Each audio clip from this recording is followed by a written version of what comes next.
Well, it's a Saturday night, and we're back here on the grind on the NFL Cymru podcast.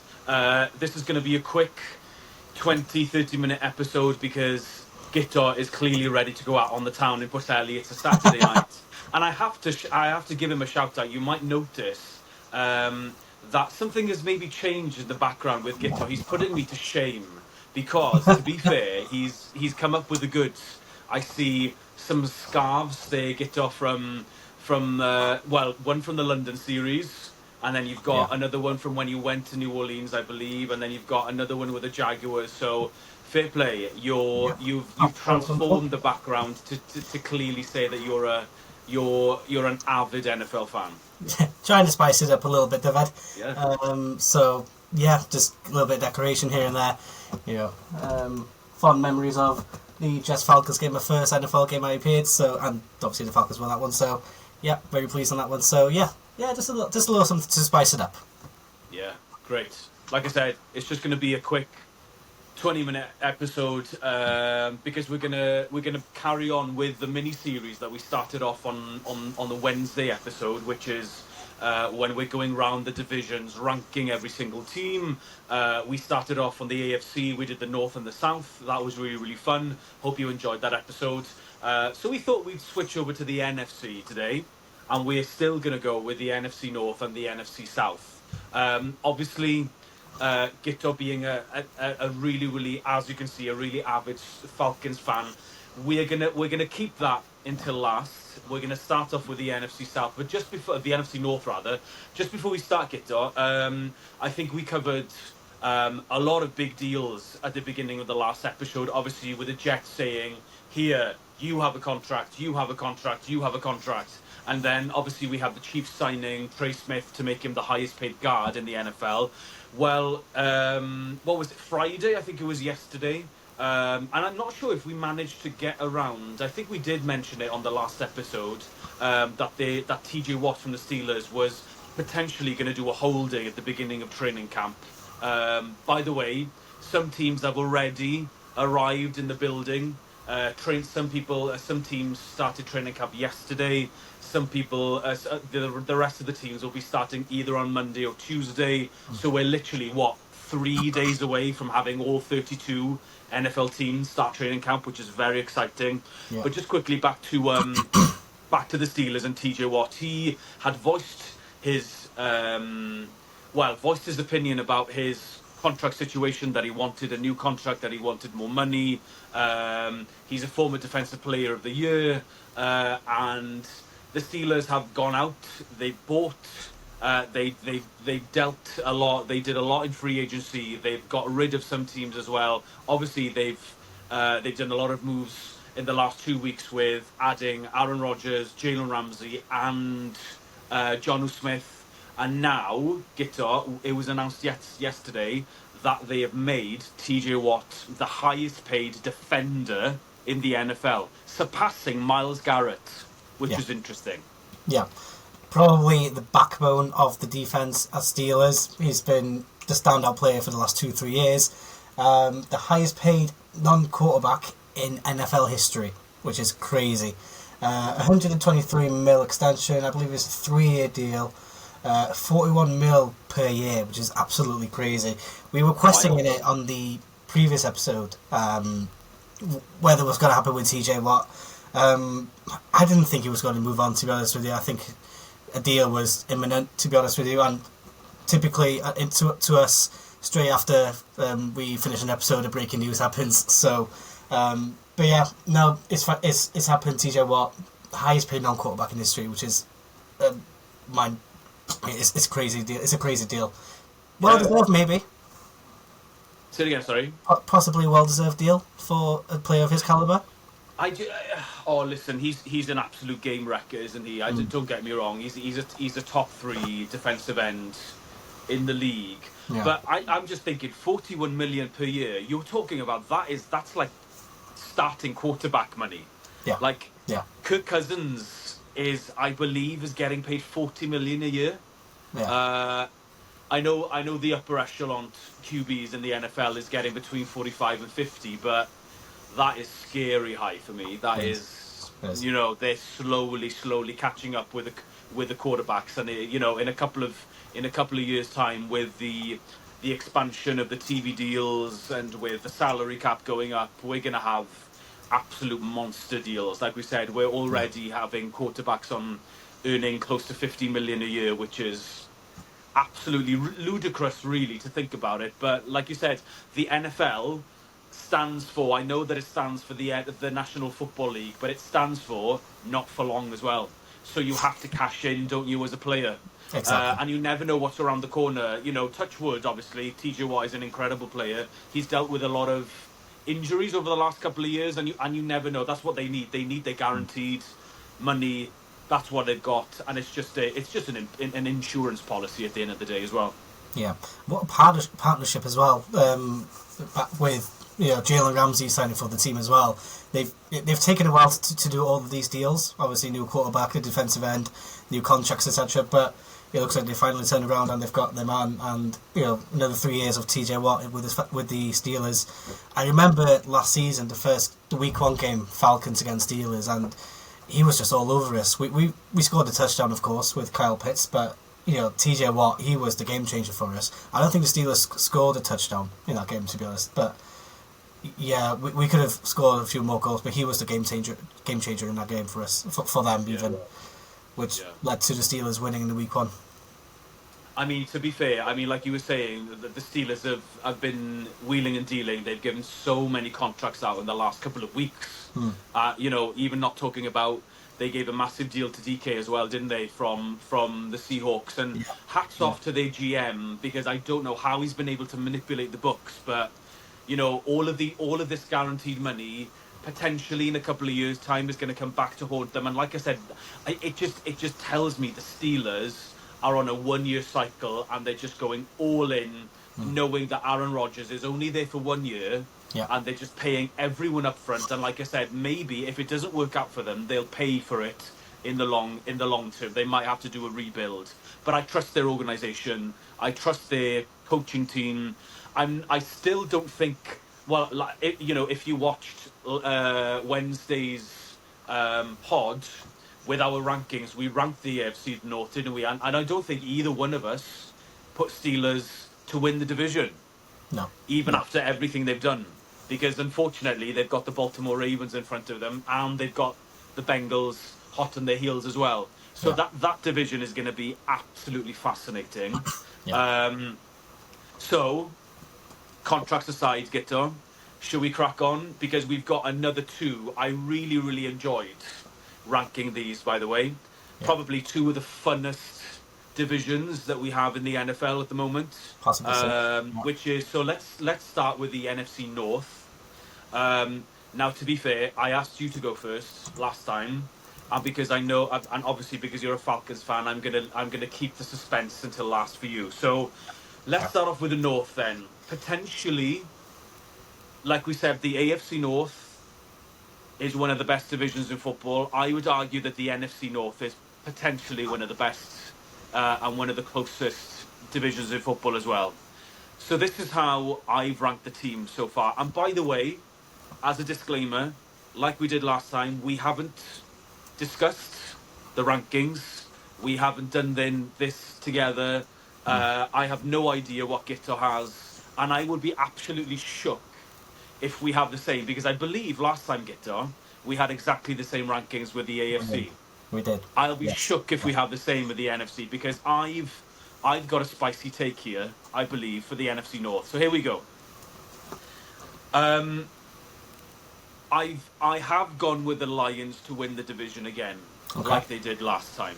Yeah. However, this is where it gets interesting.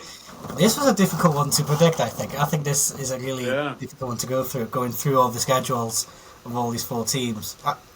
Quickly, I've got Lions on top as well. I think the next 3 will be an interesting one. This is where it gets spicy. Okay, so I've got the Vikings to finish second. Okay. I trust their coaching core. What we saw in terms of glimpses of JJ McCarthy before his season-ending injury excited me. They have potentially the top three wide receiver in the league, Justin Jefferson, and they've got some really nice pieces.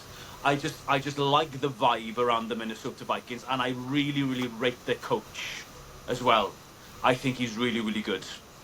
Kevin O'Connell, by the way. So I've got the Vikings finish second, very close behind. I have the Chicago Bears. And then, so I have Green Bay to finish last in the division. Yeah. However, just before I throw it over to you, Guitar, I think I think 3 out of the 4 are going to have winning seasons. Okay. Just quickly, Yeah. Green Bay, nothing that they've done either in the draft or in free agency excites me. That's why, and I don't trust Jordan Love to stay healthy for 17 games. I believe with all the moves the Chicago Bears did, I love what they did in free agency, getting Joe Tooney from the Chiefs. They got a few others to bolster their offensive line. I love what they did with the draft with their first round pick in Corson Loveland, tight end. Absolutely love that. Another weapon to go along with DJ Moore and Roma Dunze, sorry, who was another top 10 pick from last year. And like I said, I trust. Something tells me to trust the Vikings. So I think the Bears will potentially win 9 games this season, and I think Minnesota will win 10, and I still think that Detroit will win either 11 or 12.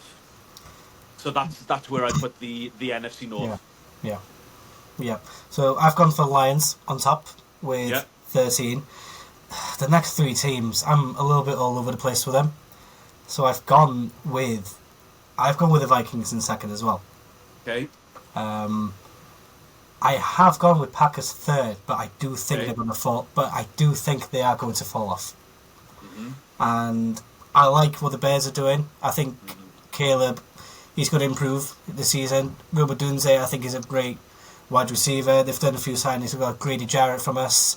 But I don't know. Something tells me they're not quite there yet. That's for me with the Bears. But yeah, I was thinking about the Packers, and Mm. I don't think they've improved massively over the off season. I really Neither do don't. I. They were on a bit of a low slant towards the end of the season last season as well. I believe they missed out. Did they make the playoffs? They missed out in the playoffs. They must have. I can't remember. They lost in the divisional round. So Playoffs. yeah, so I think they just about made it as well. But I don't see them improved. I like Jordan Love as a quarterback. I think he's a great quarterback. But I don't think they've done enough in the off season to improve as a team. And I think the Vikings, the first, it's pretty much a first year for JJ McCarthy. You know, Yeah. coming back from an injury. It'll be interesting how he does. If he's learned enough during his time of his injury when he has a couple of plays. I wouldn't be surprised if he has a few plays during the pre-season coming up next month, Oh yeah. just to get his hands a little bit dirty. So I've gone with them for second place. Okay.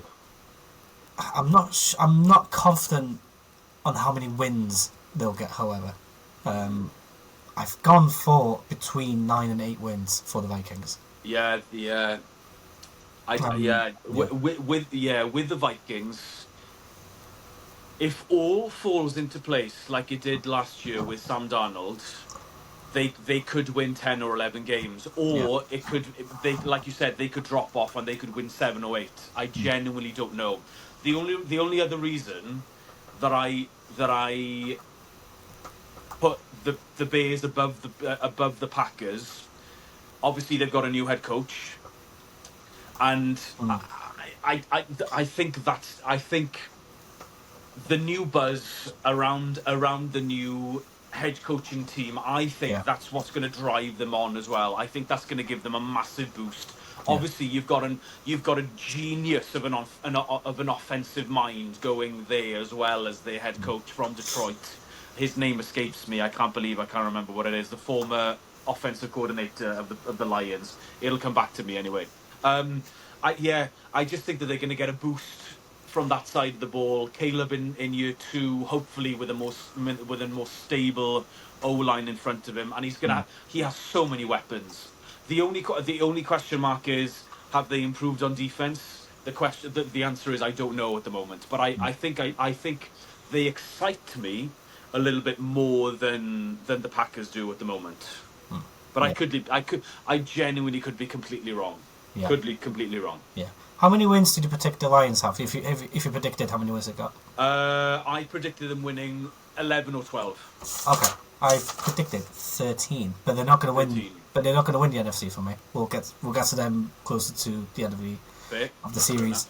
But 13-4 for me for the Lions. So I think that was the most obvious one. I think I can't remember how many wins did they have last season. I think they had 13 or 14 last season, did they? I'm sure. I believed. Yeah, I think they only lost 1 or 2 games last season. Yeah, so it came to the last game, didn't it, of the regular season to see it was between Minnesota and the Lions for to win the division. Yes, and the Lions absolutely smoked them. I remember that was a really, really good game. So just quickly, have you been able to watch Quarterback? Yes. What did you think? 3 or 4 episodes in, I'm loving it. I'm loving the Kirk Cousins story. I love it. It's an enjoyable. It's fascinating, isn't it? It is. I love it. I feel really bad. I'm getting to see episode 4 or 5 now, but I'm starting to feel bad for Kirk Cousins even more now after what happened to him. The injury's going to come up. You can tell he's even being honest. He's not playing well, which is it's pretty sad to hear about, to be honest with you, because he is a decent quarterback in the end, but it just wasn't his season, I'm afraid. It was, it was it was kind of very humbling of him to do that. I remember. Sorry if it's like a spoiler if you haven't seen it, but he phones his coach, doesn't he? He phones Raheem on the way back from a loss, and he just kind of said, even though I think they even had a winning record at the time, but he just said, I just feel like I'm just not reading the field. I don't know the playbook well enough, because it was a transition from Minnesota, obviously a completely new offense. I thought it was very honest and very humbling, and just a dedication to the craft. The amount of work that goes into the memorization of the playbook for me is incredible. Like, there are some scenes, I love the scenes of when Jared Goff is literally on the couch with his wife next to him, and his wife is calling out plays, and he's just trying to memorize them, and it's absolutely amazing. It's brilliant. Anyway, if you have an opportunity, watch Quarterback on Netflix. It's really, really good. Okay, Guitar, let's get to it. This is the part of the show that we've been waiting for. Let's get to the NFC South. And like I said, I'm going to go first. Okay. So this is how I rank them. And I have to say, I have more confidence in these rankings than I have with the NFC North, to be honest with you. So, and obviously we're going to go from the bottom up, just to add to the suspense. So obviously, I think this is probably one of the safest bets in the NFL, unless I am completely incorrect, and I'd be shocked if I am. But I put the Saints to finish 4th. Yeah. Okay? Yeah, me too. Then I've gone with the Panthers in 3rd. I've gone with the Buccaneers to finish 2nd and the Falcons to win the division. So, if you remember, after the last episode, we had a little chat after we went off the air, and we were talking about which 2 divisions we're going to do next, and we both agreed we will do NFC North and South. I gave you a quick prediction saying, at the moment, I'm not too confident with the Falcons. You then replied saying, I would be confident. You've got the best running back, decent wide receivers, the best tight end. You've got the best offense in the NFC South. You gave me a lot of confidence that evening. Okay. So I went back, did my predictions, and I agree with you. We do have the best offense. So I've gone with Falcons finish first. Me being biased, being a Falcons fan, I've got them winning 12 somehow, but that's what I've gone for. But funnily enough, I've also gone for Bucks second with a winning season as well. You can all. Do you know what? You can always count on the Bucks just kind of like getting it done and getting to the Yeah. playoffs. Again, well coached team. Yeah. Baker when he's on can be very very effective. Yeah. I think it. You've said how much of a fan of you were of what they did in the draft as well. Yeah. They've got their wide receiver core is absolutely phenomenal with Goodwin, Evans, and their first round pick in M.A. Ibuka. That excites me. Yeah. The outside of Tristan Wirfs, probably one of the best tackles in the NFL. Not a massive fan of the O-line. They don't have a decent running back in Rashad White. No. I think we said that we looked this up after last episode. Obviously, they've got fantastic pieces on defense. Levante David, although he's in his 30s by now, might be towards the end of his career. They have probably one of the best safeties in Antoine Winfield Jr. And I just trust Todd Bowles, their head coach, to kind of come up with a scheme, a defensive scheme to kind of get it done. But my thinking, if you put the Bucks defense and the Atlanta offense side by side, I have the Falcons out dueling them. Yeah. And I know Penix is going to be starting his first full season, but I just trust the pieces around him. I really, really do. With Bijan, with Pitts, with Drake London, Darnell Mooney. Oh my God! We were talking about Darnell Mooney. The game-winning plays that he does, that completely, went overlooked for me in the 2024 season. My God, what a steal he was from Chicago. Him in his second year, my goodness me, you could potentially have a really, really high-flying top 5 offense, really. On paper, the Falcons have a top 5 offense, absolutely. Yeah, we have a top 3 running back in Bijan. He's definitely top 3 in the league at the moment. I will not be surprised, Evad, if the Falcons and the Bucks, so for the first time in, I want to say a few years, probably before COVID's time, we'll have 2 teams from the NFC South making the playoffs. That's what I think. I do think that. Has it been that long? I believe so. Yes, I think the Bucks and the Saints were the last 2 teams to go together. Yeah. It could have been around COVID time when the Bucks won the Super Bowl, probably that season 2021. Yeah, it was. You're right. It was 2021. They won the Super Bowl. Yeah. I think the Panthers are probably a season away from being a decent team. Yes. Yeah. Do you know what? I like what they did in the draft. Their first round pick, Tate McMillan, excites me big time. We saw some really encouraging plays from Bryce towards the end of the season. Yeah. I think maybe the fact that he was benched, that was the best thing that happened to him. Yeah. And the fact that he had they've got a really good veteran as a backup in Andy Dalton as well. But he really, really came on towards the end of the season, Bryce Young. Tate McMillan, potentially a front runner for Rookie of the Year. I don't know if it works out. He's going to have, think about it, I know they've got Adam Thielen as the other wide receiver. Imagine, the snaps that he's going to get and the amount of balls thrown his way, McMillan. Yeah. He's going to have so much opportunity, I think, to become, one of the best exciting rookies. The only question mark is again the Panthers' defense. I don't know if they've got enough there. Like I said, come back to me maybe in 2 years time, and they could have something cooking there.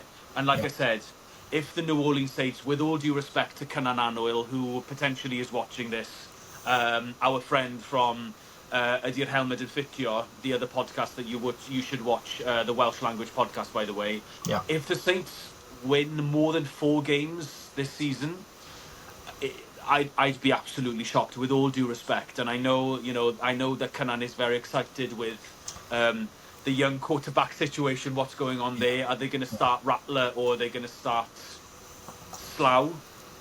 I really don't know. But regardless, I don't see the Saints winning 4 or 5, more than 4 or 5 rather. Yeah, I've got them in 4 wins as well. I think the Panthers might get 5. I think six, Yeah, six at the push I maybe, think but they might get. I think they'll get 7. I think they yeah, might get more this year. but it'll be interesting to see who's actually going to be quarterback for the Saints.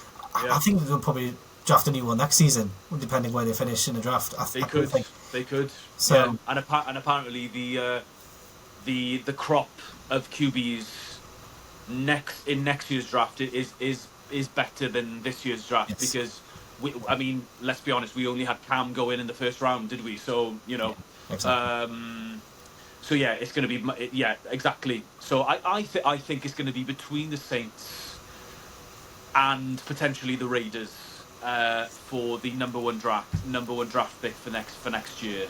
Yeah, I think. But I could even with Gino, I think the Raiders are still going to struggle because I fear for their defense. I just their defense are pretty poor. But anyway, we're not doing the AFC West at the moment. That's to come next week. So yeah, like I said, nothing far fetched there apart from maybe the Bears and maybe putting the Packers last in the division and Atlanta winning. I just think it's your time, Gito. I just sense, for the first time since what, 2016, I think is that the last yes, time the Falcons won the division, I believe so. or Yes, did they win it? They might have won it in we 2017 as we well. I made the can't playoffs. remember. We made the playoffs Yes, the season after that Super Bowl. but Um, I think the Saints won. I believe so. But Yeah. yeah, it was all downhill from there afterwards. So Yes. Yeah. yeah, but But yeah, hey, we'll do it. We'll do it. I think so. yeah, We'll I do think it. so. I And think just so. quick apologies to Kenan and Will as well. I think he's fed up of the Saints slander. If you don't follow him on Instagram, I think everyone's bullying him with the Saints. To be honest, so Kenan, we do it out of love. Yeah, but the only thing that I'll say to that is obviously I think we said the NFL is so cyclical. Every team is going to go through it. I Yeah, mean, Kanan, think how you feel at the moment. Like the Dolphins are the only team in the NFL who haven't won a playoff game in over 20 years, 25 years. So we've got the worst record in all of American sports in terms of winning a playoff game. So maybe that's a crumb of comfort for you there. It's going to be a rough season maybe for the Saints, but then again, you might have some phoenix rise up from the ashes. You never know. You might find something in Taylor Sow or Spencer Rattler. If they do have, if he does have the backing, and if they do say you are going to be the number one, if he's going to start, I think that's what they should do. I think they should start Spencer Rattler for the beginning of the season. If things don't go well, give him at least half a season, and then see if Tyler Sow is ready, and throw him in to see what you've got. And like you said, potentially Gito, if they are, going to have a top 5 pick, potentially a top 3 pick in next year's NFL draft to go up for a quarterback, at least you've evaluated what you have. yeah, They've got nothing to lose at this point. So yeah, yeah.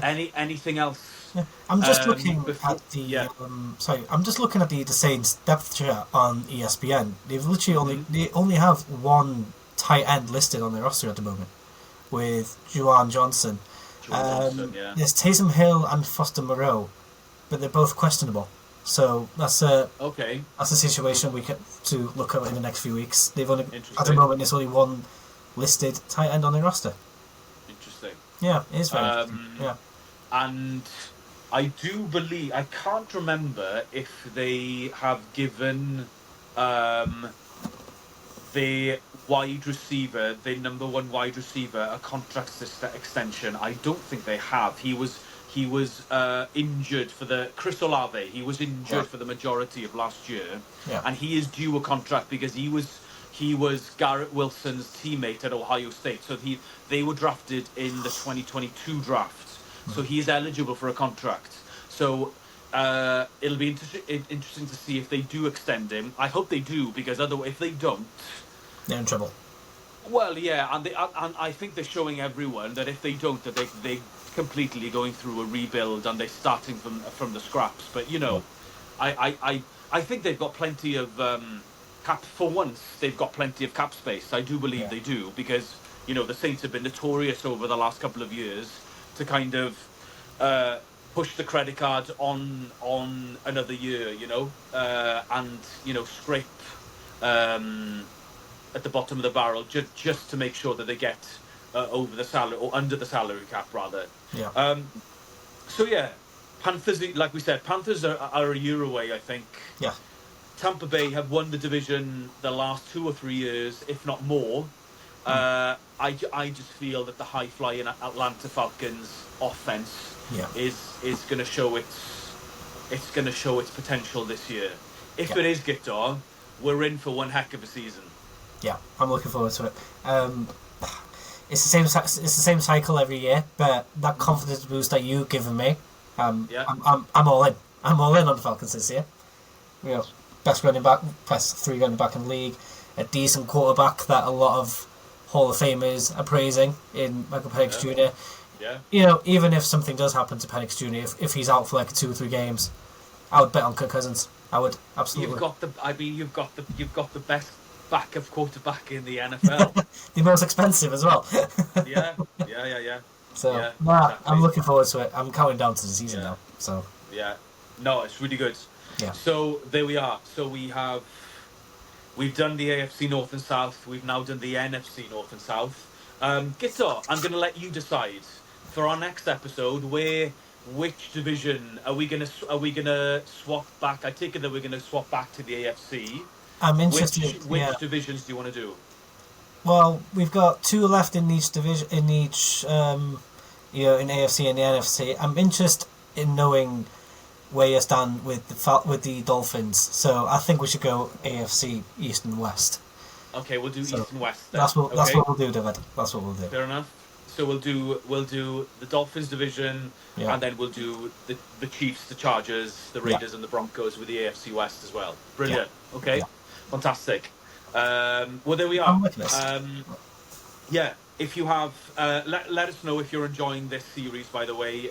And like you said, please drop us a message if you agree or if you disagree. Any disgruntled Saints fans, or even Green Bay Packers fans, come at me if you completely disagree. If you think that you're going to finish, if you're going to target winning the division over the Lions, or if you're going to get close to it anyway, come at us. And it's always a really good discussion here on the NFL Cymru Pod. We're on Instagram, on X at NFL Cymru Pod as well. Obviously, this will be going up on YouTube very, very shortly.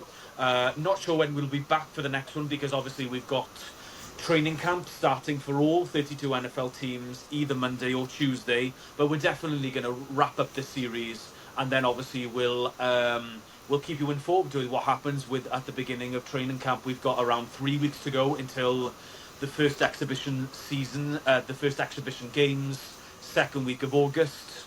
Obviously, we'll be keeping an eye on what happens with the Dolphins, the Falcons, and obviously the Jags. What happens with Zammit as well. Hopefully we'll see him get his opportunity early in camp. Hopefully no injuries.